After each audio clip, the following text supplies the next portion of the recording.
This video is about happiness. Specifically, this is the introduction to my full-length premium program, 7 Steps to Happiness. In this video, I'm going to be talking to you about how the study of spirituality and learning the technology of identifying and clearing subconscious blocks can help you to be happier every moment of every day for the whole rest of your life.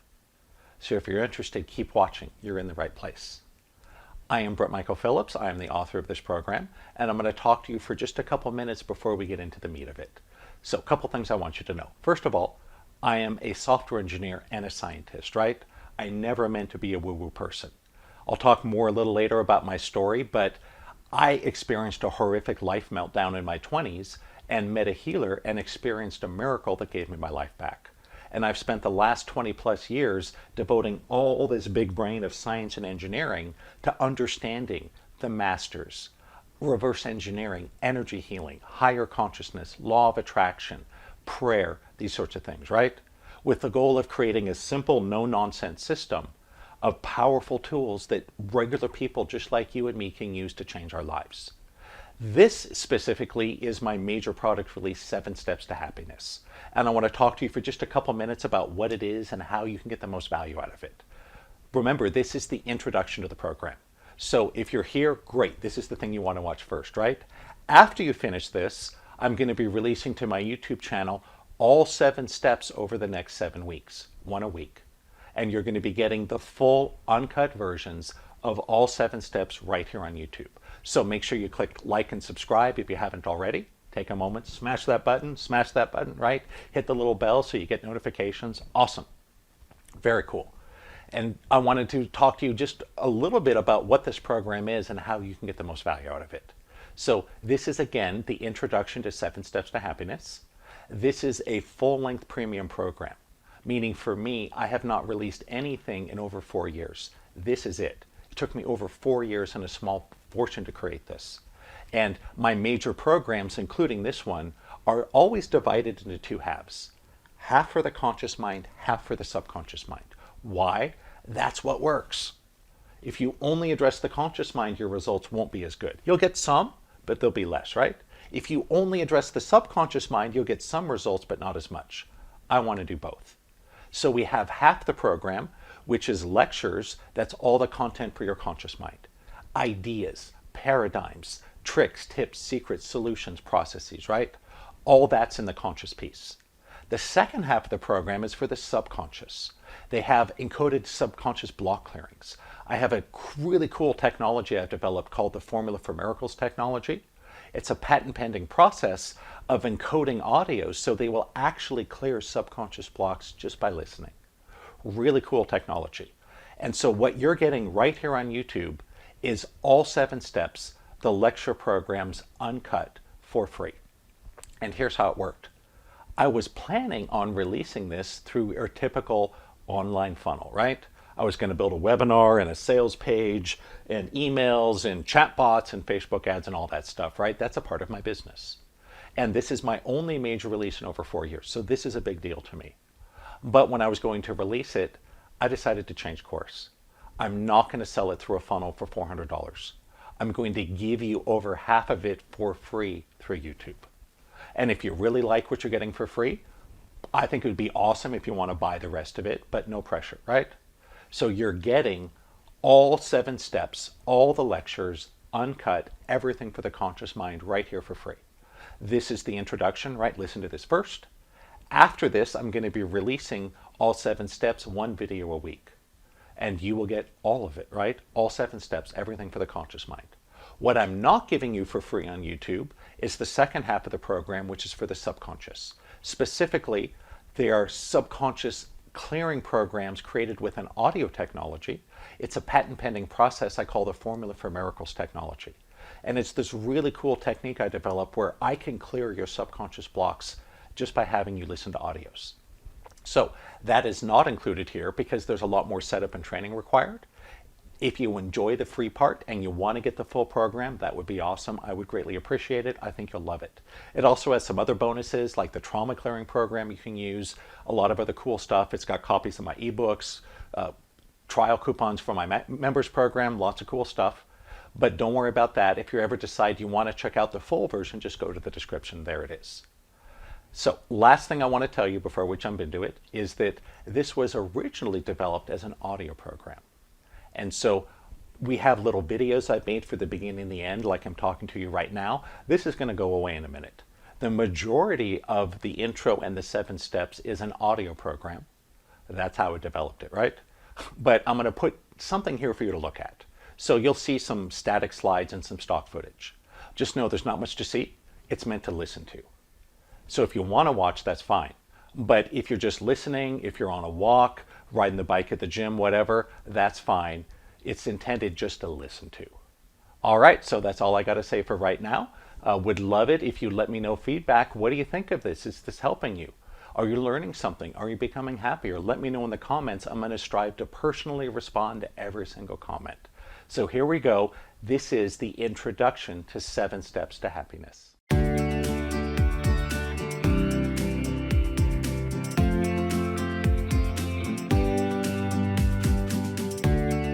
Hello, I'm Brent Michael Phillips, and welcome back to 7 Steps to Happiness. This is lecture presentation program number 4 on escaping the pit of despair.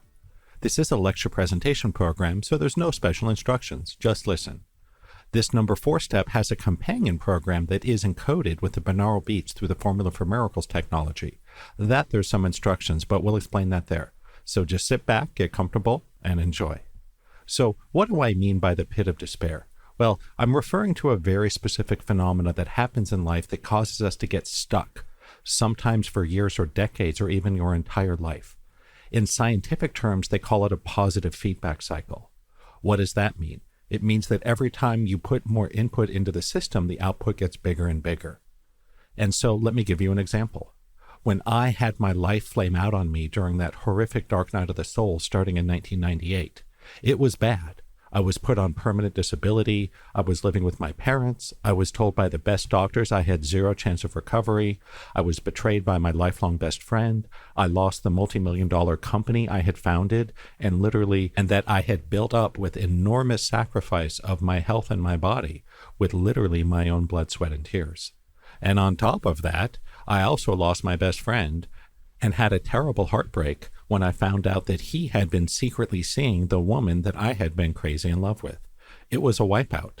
But as bad as that was, I could have bounced back a lot faster had I not retreated into depression and anger and resentment.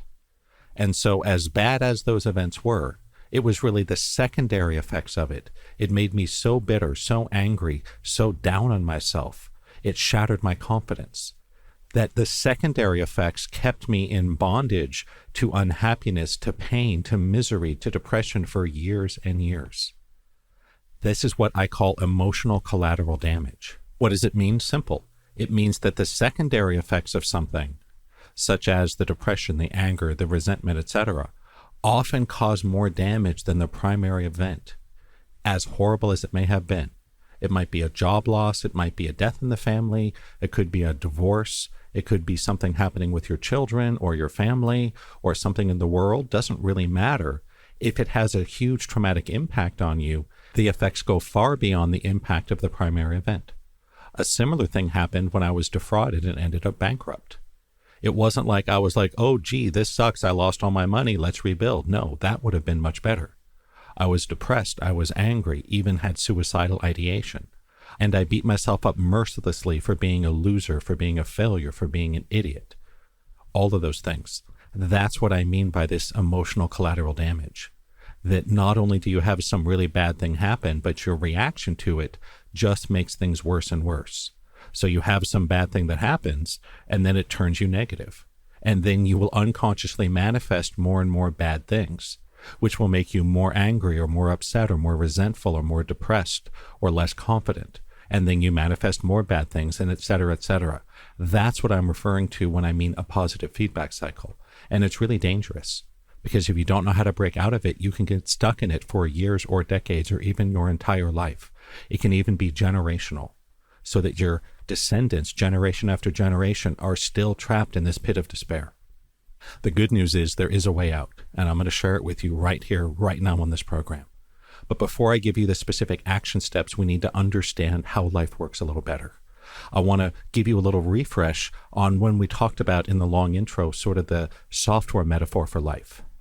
And so this is how life really works. Your life, my life, everybody's life works very much like a computer. And so when you look at a computer, you got the hardware and you got the software, right? Well, for your life, it's simple. Your body is the hardware. Your subconscious mind is the software. And just like a computer, a great pile of hardware without any software is almost worthless. It's a paperweight, right?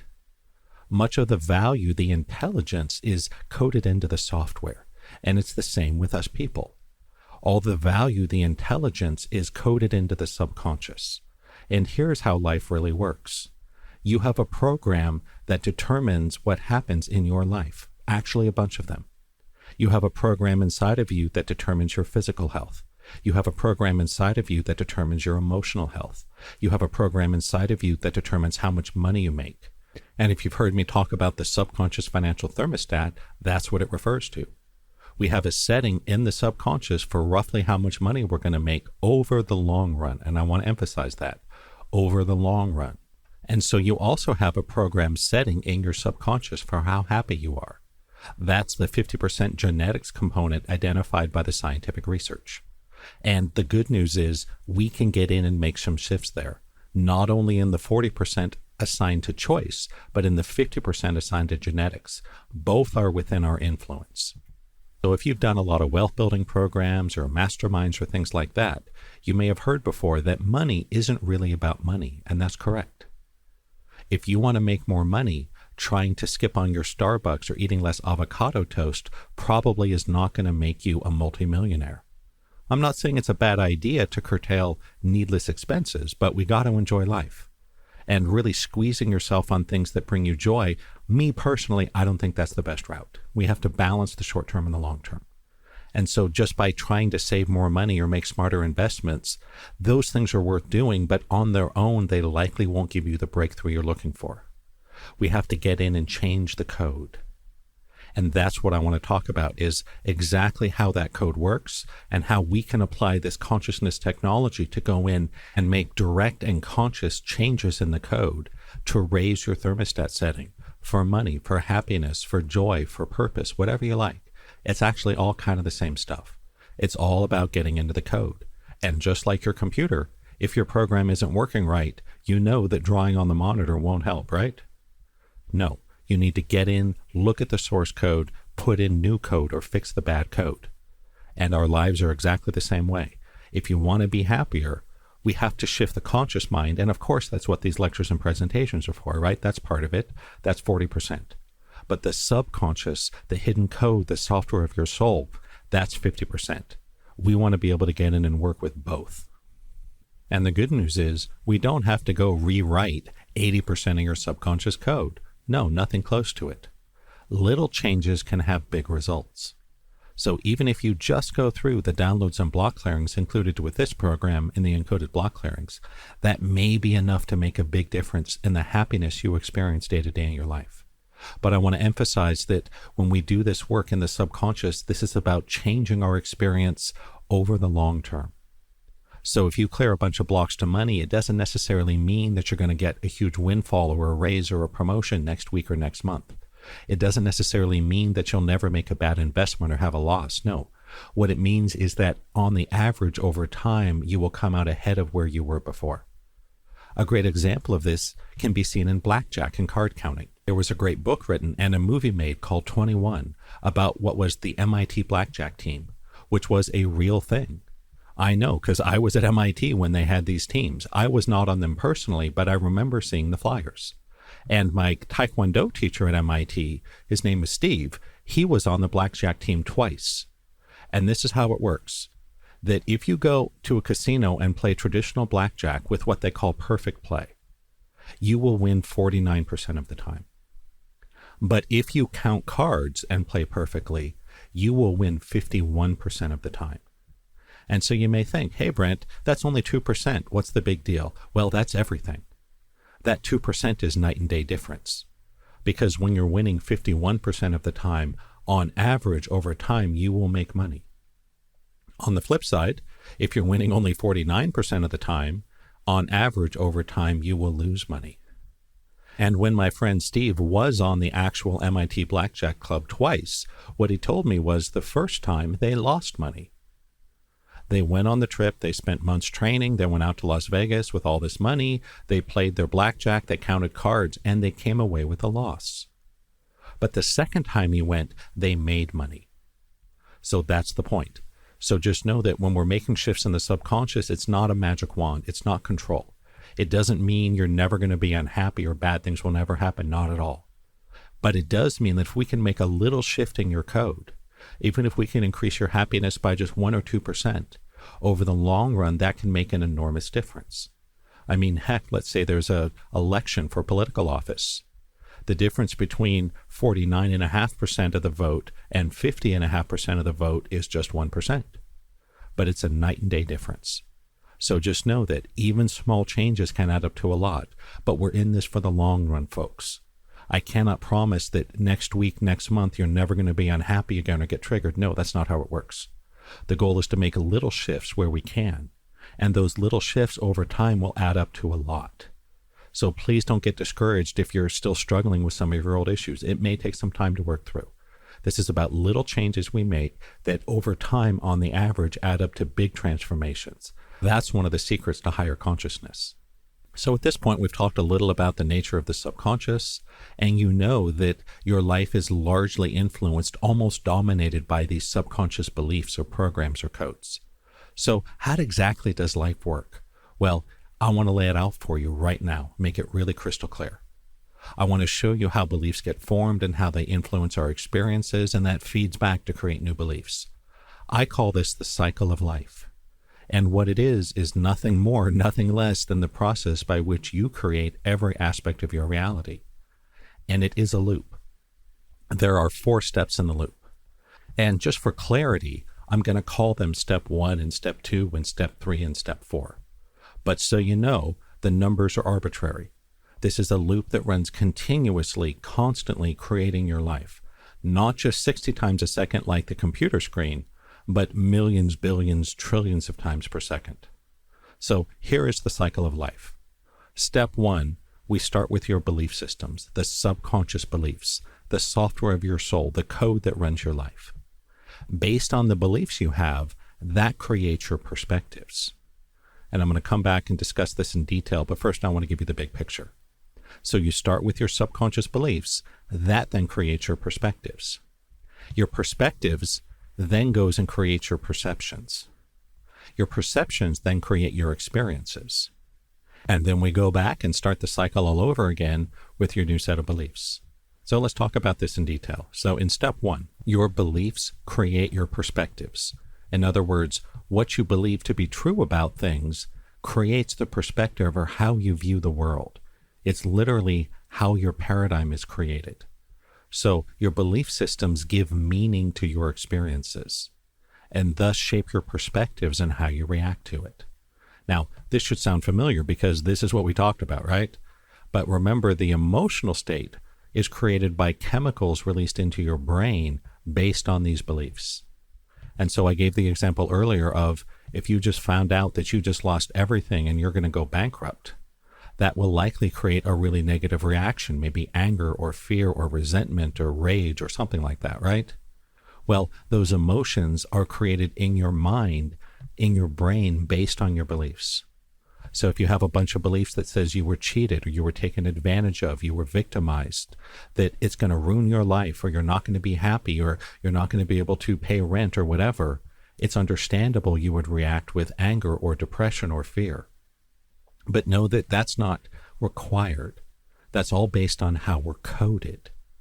And so the beliefs we have shape our perspectives. This is really important to see. As an example, imagine we're back in the Middle Ages, and there's 2 men standing shoulder to shoulder with spears in hand, fighting in a battle. And we'll call them Warrior A and Warrior B. But these 2 different warriors have very different belief systems, therefore have completely different perspectives on what's happening. Warrior A comes from a village that's loyal to their king, and it's a warrior village, and the fighting men and women in the village are given great honor and acclaim. And he felt greatly honored to be selected to fight in the king's army. And so he's sitting there waiting for the battle to start, thinking, wow, this is the best thing that could happen. I'm so happy that I got selected to fight in the king's army. And even if I die today, I will know that my ancestors and my descendants will sing songs about me. My memory will be honored. And that if I die in battle, my family will be well taken care of, for I shall have died honorably in the service of my king. So Warrior A goes, wow, this is amazing. This is the only place in the world I'd want to be right now. This is the best thing that could possibly happen.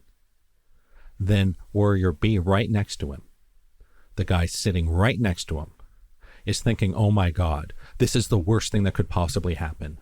I shouldn't even be here. My village really isn't even in the king's dominion. They just sent soldiers out and they held a sword to my head and say, you're coming with us to fight. And if I didn't, they were going to kill me and my family. And this is the worst thing that could happen because there's nobody protecting my family. The brigands, the other people in the village, could harm my family. They could take my assets. They could take my farm, take my animals.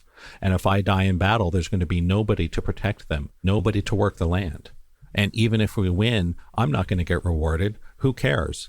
I'm just going to go back to my farm and be traumatized by this experience. Oh my God, this is the worst thing that could possibly happen. So I hope you see the message here. The moral of the story is that two different people can have radically different perspectives on the exact same event, all depending on their belief systems. So our perspectives are created out of our beliefs. That's really critical. Now we're going to move on to step 2. In step 2, our perspectives create our perceptions. And so this is a little easier to understand. As an example, if you turn up this audio program really loud, you hear it, right? Right. Your perspective is you're near an audio source, right? Your computer, your speakers, your iPhone, whatever, and it's playing it loud and you hear it. It's creating a perception. But if you mute it, all of a sudden, this audio stops. It will actually keep playing, but you won't hear it. The difference is you have a different perspective. Or for example, pick up a book, look at the front cover, then look at the back cover. They look different, don't they? Guess what? It's the same book. You have simply shifted your perspective. So the perspective we have on things creates the perception we have. That's pretty straightforward, right? That's what I call step 2 in the cycle of life. So in step 1, your perspectives are created by your beliefs. In step 2, your perceptions are created by your perspectives. Now we're ready to talk about step 3, where your perceptions create your experiences. And this one is pretty easy, right? Because your experiences are really nothing more than the sum total of your perceptions. What you see, what you hear, what you smell, etc. And so if you have different perceptions, you have a different experience. Pretty easy, right? That leads us then to step 4. In step 4, those experiences then create new beliefs. And this is important. It is a feedback loop by which you are constantly creating your life.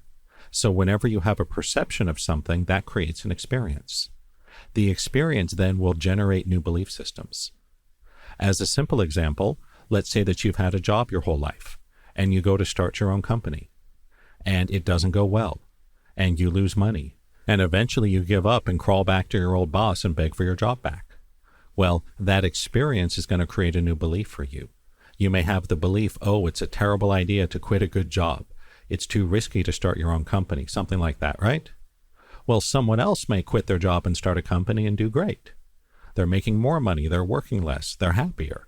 So that experience will create new belief systems for them that says something like, oh, starting your own company is great. You'll make more money. You'll be freer. You won't have to show up at a job you hate, etc. So the point is very simple, that every experience we have in life then feeds back and changes and alters our beliefs. Some of our experiences are really powerful and make gigantic shifts in our beliefs. Others are very subtle and make small shifts. They all matter.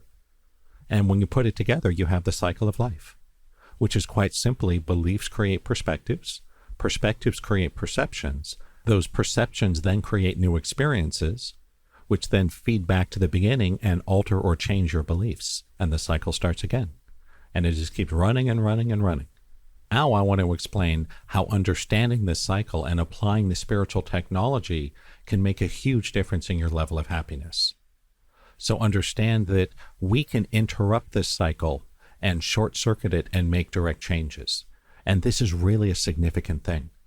Human beings are literally the only successful self-programming organisms we know of in the universe. It's never been done with computers, at least not with the current level of technology. When I was in graduate school at MIT, I was technically part of the laboratory for computer science, but we shared a building with the artificial intelligence laboratory. And so even though artificial intelligence wasn't technically what I was focusing on, I was able to keep up on it to some degree from a lot of lunchtime and water cooler conversations with other grad students and professors who were researching AI. And what they called the holy grail of artificial intelligence was a successful self-modifying program. In other words, a software program that could successfully rewrite or reprogram itself. And at least when I was there, this was still decades in the future.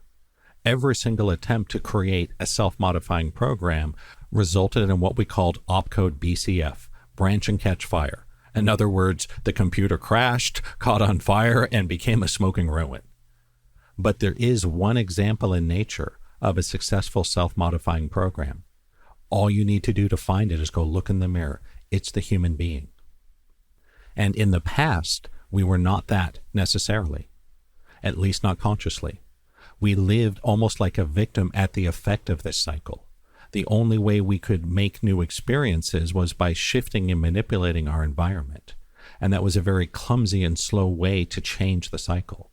But now with this spiritual technology, that gives us the ability to not only see exactly what codes we're holding in the subconscious, but to change those codes. We have become a successful self-modifying program. We can go in and say, hey, I don't want this perspective anymore. I'm going to change the beliefs. And then you will have a different kind of life that results. And how do we do it? Simple. We use muscle testing to identify what the codes are. That's how we see what programs we're running. Are you running this code or that code? And I use the term beliefs and codes and programs kind of interchangeably. They all mean the same thing. Then, by using energy healing processes, we can change those codes. We do subconscious downloads to add in new code to the subconscious to give you new abilities, just like downloading a new app onto your phone gives it new abilities. And we use block clearings to release the bad or limiting programs or bugs or bad codes that are there. And together we can make a direct intervention in this cycle. We can shift your beliefs that will then give you a new perspective, that will give you new perceptions and new experiences, that then feeds back to create a whole nother set of beliefs. And it's pretty amazing when you really think about it. And in terms of happiness, anytime you have an unpleasant experience, we are no longer trapped in this positive feedback cycle of a bad thing happened that made me angry or resentful or depressed, and that in turn caused you to manifest more bad and negative things into your life, etc. We can break out of that cycle. We can escape the pit of despair using this technology. So when you get triggered, when stuff happens, when it makes you angry, sad, resentful, unhappy, you can trace back and find the underlying belief systems that caused that reaction. Because remember, your beliefs create your perspectives. And so I remember I went to go speak to a spiritual teacher right after my bankruptcy. And I told him, I'm in so much anger and despair. It's so hopeless. I don't have any money to do your program or all these things I want to do because I just went bankrupt. And he got a big smile and said, Brent, congratulations, you're free. I'm like, what? He goes, you're free. You have nothing right now. You can reinvent yourself in any way you want without any baggage from the past. And I didn't want to hear it at the time. But when I look back, I go, you know what? He had a point. It was true that I had no money. I had to say no to my friends who wanted to meet for a cup of coffee because I was so embarrassed I couldn't afford to go buy a Starbucks. And yet what the teacher was saying was also true. I had more freedom and opportunity than I may have had before. And so they were both correct. It was just a matter of what perspective you came to depended on your beliefs about it. This is why I say, when it hits the fan, when bad things happen, when you get triggered, you can actually trace back and find the specific belief systems held in your subconscious that gave you that perspective. And you can change them and adopt a new perspective that is going to be more powerful and functional to move you forward. because it's not about finding a perspective that's inherently better than another. It's about finding the one that's the most functional for the situation you're in to move you ahead. We're doing a lot of that in these block clearing programs, but I really hope you want to go beyond the ones encoded here. Come join me at the Healathon, maybe go through the weekend training or work with me or one of my students one-on-one. You'll be amazed at how much power you really do have to change the course of your life if we know how to understand this cycle and apply the technology. So I want to give you a really powerful hint here on how to improve your life and be happier. And it's this: the biggest obstacle to healing, to transformation, to becoming happier is the things you think you know. That is your biggest obstacle. Your mind will trick you. It will tell you that your beliefs are in fact truths. But then that misleads you into applying false meaning to what experiences you have, often resulting in unhappiness and getting you stuck in this pit of despair. So I encourage you in all situations, make a distinction between what is true versus what is simply a deeply embedded belief system that creates validating evidence. That's a hugely important distinction, because truth is something that can be objectively measured within a context and will always yield the same answer. Doesn't matter what your beliefs are. As an example, gravity on the surface of the earth is pretty close to pure truth. No matter where you go on the surface of the earth, no matter how you measure it, you're going to get the same answer. It's going to read about 9.8 meters per second squared, because that's the force of gravity around the surface of the earth. That's truth. Difficult to change. I wouldn't say impossible, just really difficult. A belief system, though, that creates validating evidence is much more dangerous, because it's not true, but it is your truth. For example, if you deeply believe that you're not worth it, or you can't be successful, or things will never work out for you, or you'll never find love, or you'll never get ahead, or anything like that, it becomes a self-fulfilling prophecy. That is not true, but it is a belief system with validating evidence. I hope you can see the distinction. In the earlier presentation on emotional reasoning, I talked about how many of us fell in love for the first time as a teenager and then experienced our first heartbreak. And it was difficult and painful. We thought, oh, no one will ever love me. I'll never be happy again. My life might as well be over, or some of that stuff, right? It's all nonsense. But in the moment, we believed it. Why? We had powerful validating evidence in our emotion. So I hope you see the difference. Just because something has validating evidence doesn't mean it's true. It just means it's true in some circumstances. And if you change your beliefs, you'll create different experiences. That's huge. Another good one would be the belief rich people are greedy. Is that a belief or is it truth? Well, obviously it's a belief, because I've known a decent number of rich people in my life. Some of them were incredibly generous. Others were really stingy and greedy. So I would recommend, don't waste your time on trying to change the truth. Sure, maybe if you're an ascended master walking through walls and all that, go for it. Play around with gravity. Have fun. And let me know when you're teaching your seminar. I'd love to learn from you. But that's not where most of us are. Most of us are struggling with money, with our self-esteem, with our relationships, with our place in life, with our purpose, all these things. When you're there, it's really important you identify the difference between truth and beliefs, because your beliefs can be changed. And when you change your beliefs, you change your perspectives, which then changes your perceptions, which then gives you different and new experiences. And that's what it's all about here, folks. Changing your beliefs gives you new perspectives on life. You will see things differently. That leads to a different kind of perception that leads to a new experience, namely of being happier. This is why it's so important for you to be willing to be wrong about the things you think you know. To be fair, sure, some of the things you think you know we can classify as truth and leave those alone. But so much of what we think we know is not truth. It's just a pile of beliefs that have creating their own validating evidence. So it's beliefs masquerading as truth.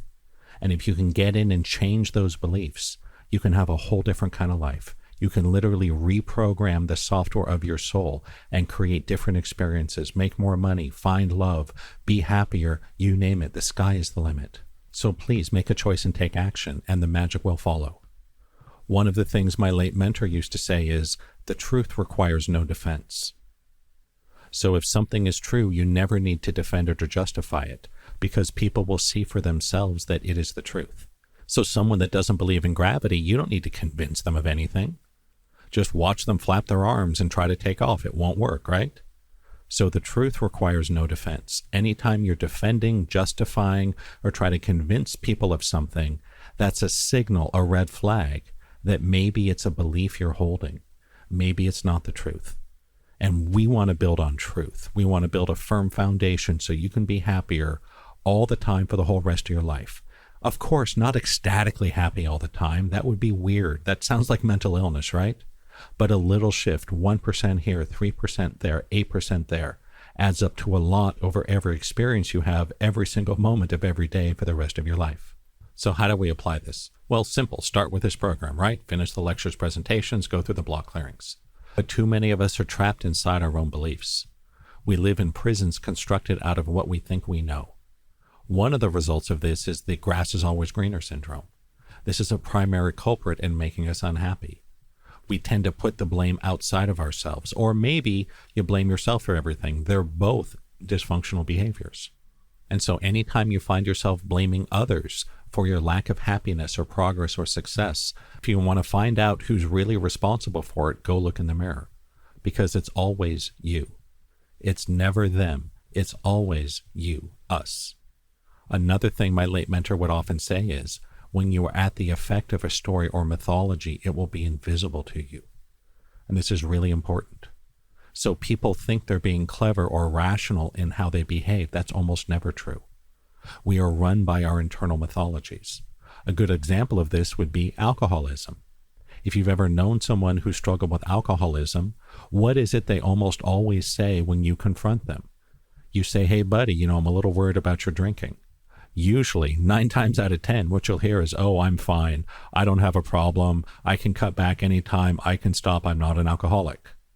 But if it's your spouse, your child, your roommate, and you're watching them plow through half a bottle of vodka or a 12-pack of beer every night, 7 days a week, 52 weeks a year, they got a problem, right? And so this goes far beyond alcoholism. That's just a good example. All of us think we're being clever and smart and rational in how we behave. Just know that's almost never true.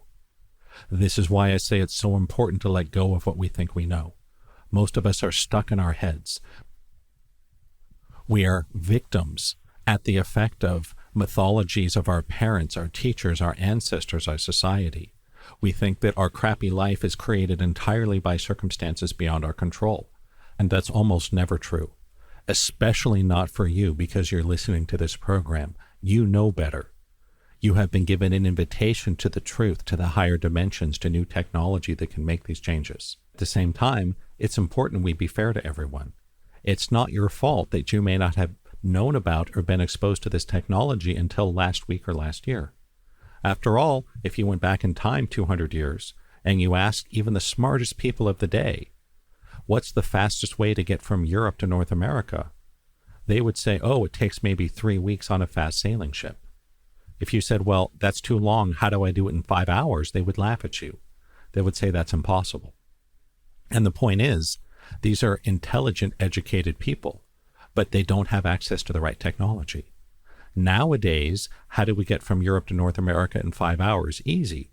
Get on a jet airplane, right? Go to the airport, buy a ticket, done. And it's the same thing with consciousness technology and the cycle of life and choosing happiness.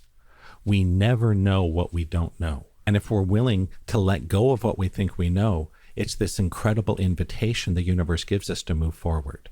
Because so many of us are trapped in assumptions and beliefs from the past that may no longer hold true. You may have heard the stories about how they train elephants in India, and it's a fascinating story. Because a full-grown adult elephant is a really magnificent and powerful creature. Oh my gosh. But here's how they train them. When the elephants are babies, they tie them to a pole with a rope.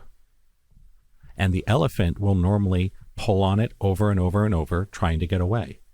And at some point, the elephant gives up. It learns that, at least as a baby, it can't get away from the pole, so it stops trying.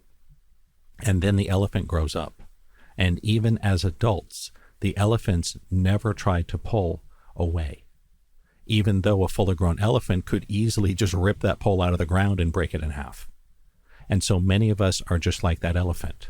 We learned something when we were small, maybe earlier in your life. Maybe you inherited it from your ancestors, and you realized you were powerless to overcome it, so you gave up and stopped trying.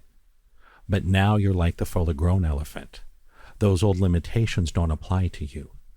But if you aren't able to look at your beliefs and distinguish truth from a belief, if you aren't able to go in and find the core of why you get triggered, of the meaning you give to things, then you're like that adult elephant tied to the pole. At any moment, you could break free. You never even bother to try because you believe it's impossible. So in case you're unclear on this is you with happiness. You are the adult elephant. You can become happier. You can transform your life. But it's only going to happen if you're willing to let go of the old beliefs about the things you think you know. And so I want to finish up this section by talking about what I consider the 3 generations of consciousness technology. And by 3 generations, I don't mean the second and third are always inherently better. They're just newer, generally more powerful, generally more flexible, but they all have their place. And so the first generation of consciousness technology, you're probably familiar with. It's the conventional positive thinking and law of attraction stuff. I'm not saying it's wrong or bad or worthless. All I'm saying is it is old technology that has limited capabilities. So thinking positively, focusing on what's good, making a vision board, saying your mantras, joining a mastermind, these are not bad things to do. It's just that a lot of the time that technology is insufficient to make a significant change. It may work for some people, but not for others. If I need to get up to the local 7-Eleven, I can ride my skateboard, and that's fine. But if I need to go to the other side of town, my skateboard is going to be a bad choice. I really should hop on the bus or take the train or drive my car, right? If I want to go to Tokyo, my car won't help me. I need an airplane or a boat, right?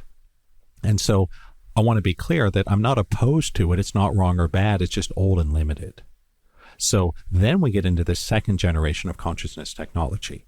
And the big shift between the first and second generation is the ability to work directly with the subconscious. And so there's a lot of different energy healing modalities out there that involve checking the subconscious with muscle testing and going in and making shifts in various ways. EFT is one. Personally, I think it's kind of primitive, but again, there's nothing wrong with it. If you like doing the tapping, that's great. Emotion code and body talk, and there's a lot of cool stuff that all revolves on the same principle. The Formula for Miracles encodings with the block clearing programs you're getting is an example of second generation technology. We are making direct shifts in the subconscious mind. When you get into the second generation, that's when you start to see medical miracles. That's when you start to see people experiencing instant healing. And I'm very happy that as of the time I record this program, I have seen over 1,700 legitimate miracles in my clients of people I've worked with. Everything from instant healings on cancer and back pain and depression to money issues to you name it, right? Well over 1,000 miracles, but it's not every time, right? But that's the mark of the second gen. You start to see more powerful transformations. You start to see medical miracles happen. But it has limits. It can only take you so far.